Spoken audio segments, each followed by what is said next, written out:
گمراہی سے نکل جاؤ، ہدایت کی طرف آ جاؤ، شرک سے نکل جاؤ، توحید کی طرف آ جاؤ، بدعت سے نکل جاؤ، اتباع سنت کی طرف آ جاؤ، گمراہوں کی تاریکیوں سے نکل جاؤ، گناہوں کی، اور تقویٰ کی نور کی طرف آ جاؤ۔ گناہ بھی تو اندھیرے ہیں نا، اذا اذنب ابن آدم نکت فی قلبی نکتۃ سودا، انسان جب گناہ کرتا ہے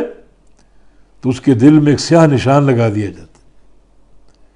تو گناہ سیاہی ہے، یہ اندھیرے ہیں، جتنے گناہ ہوں گے تاریکیاں بڑھتی جائیں گی۔ اور اتباع ہدایت ایک نور ہے، تو ان آیات بینات کا فائدہ کہ اگر ان کو تم اپنا لو، قبول کر لو، تو اللہ تعالیٰ تمہیں اندھیروں سے نکالے گا اور نور کی طرف لے جائے گا،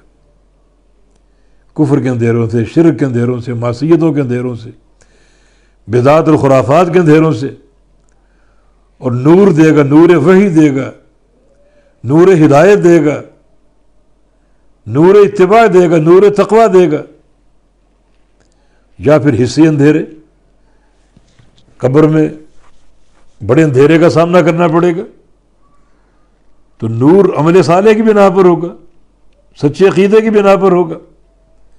اور قیامت کے دن ہر طرف تاریکی کا راج ہوگا، تو وہاں بھی انسان کو نور چاہیے، اور نور اعمال صالحہ سے بنتا ہے، اچھے عقیدے سے بنتا ہے۔ ایک زندگی گزاریں اللہ رسول کی اطاعت میں، اس بندے کو نور حاصل ہوگا، جیسے کہ نبی علیہ السلام کی حدیث ہے، من شاب شیبۃ فی الاسلام کانت لہ نورا یوم القیامہ، جو بندہ اسلام پر چلتے چلتے بوڑھا ہو جائے، داڑھی اور سر میں سفید بال آ جائے،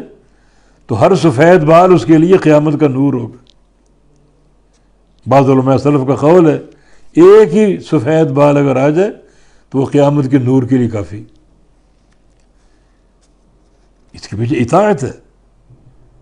دین حق کا قبول کرنا، کہ آیات بینات کا فائدہ، ان کو اپنا لو تو کیا ہوگا، لیخرجکم، تاکہ وہ نکالے تمہیں من الظلمات، تاریکیوں سے، اندھیروں سے، الی النور، نور کی طرف۔